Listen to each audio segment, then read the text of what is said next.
save the standing ovation for later, I promise. And I'll try to keep the dad jokes to a minimum as well. From my experience in Enactus DCU this year, I've learned that there's no such thing as a perfect solution, but more so an ideal situation. An ideal situation where both your target group and your team members are on the same wavelength. An ideal situation that is adapted and changed over time according to your target group's needs.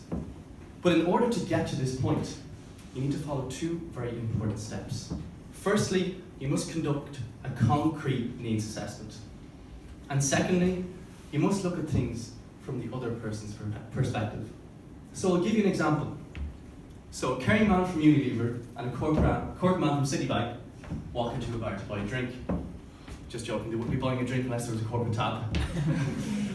The real story I'm about to tell you is also untrue, quite untrue, but it's relatable to the topic I'm about to tell you, and I also have to fill this speech up to 5 minutes. So, a lady walks into a car dealership, a mother of 4. She wants to buy a family car that is spacious, affordable, but also economical. But the car salesperson has a different idea. He wants the big sale. He has a preconceived idea of what he wants. He doesn't listen to her needs. So instead, he brings her over to the brand new 911 GT3. Not 60 in 3.5 seconds. It only has 2 bucket seats.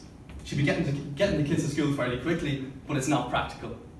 She's convinced to buy the car, but it's not something that she needs. It may be something that she wants, or is told that she wants, so she takes it anyway.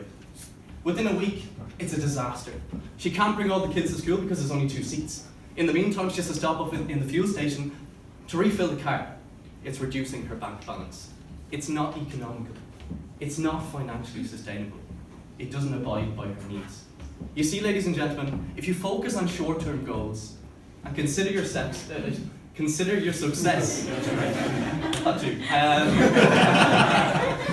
if you consider your success primarily on financial terms, you won't have a successful social enterprise. It's more so the impacts that you make on people's lives.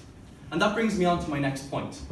When running a social enterprise, it's often easy to forget that you're running a social enterprise. When in the thick of it, you're convinced that you're running a full-blown business and everybody can be held accountable for the uncompleted tasks that they have not done.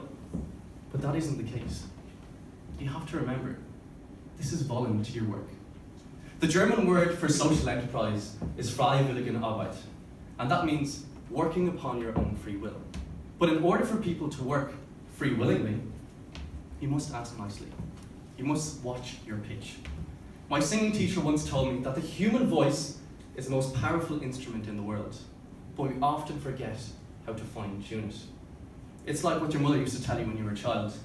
It's not about what you said, it's how you bleeding said it. It's been ingrained in our minds, but we often forget this. But I'll give you a real-life example. Desi, give me that glass of water. I'm really thirsty at the moment and I'm under pressure trying to look in front of these corporate firms. Honestly, I need it now.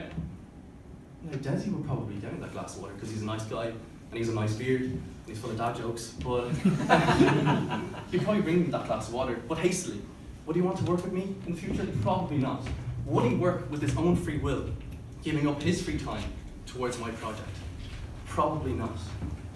It's about time I changed my pitch. Desi, would you mind getting me a glass of water? I'm under pressure at the moment. He's consciously giving me that glass of water because I've asked nicely. I've controlled my PP. A lot of children in the crowd here today. Controlling your PP, controlling the power of your pitch. If you control the power of your pitch, you can communicate powerfully while others listen consciously. So keep that in mind, because as you get older and you don't control your PP, that can be a complete mess altogether. But now, what do we learn from this? Where do we go from here?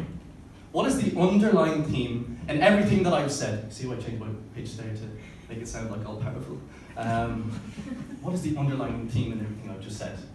Communication, communication, communication. Repetition? No, it's about understanding. It's about understanding the needs of others and having your message understood. It's about being clear and concise with both your team members and your target group about what you want to achieve. But most importantly, it's about controlling your PP. So, ladies and gentlemen. Thank you for listening consciously to my talk about talking consciously, about listening consciously. But before we go any further, and before you're unconscious, would everyone just stand up, please? And at that bombshell, it's time to end. Thank you for standing ovation.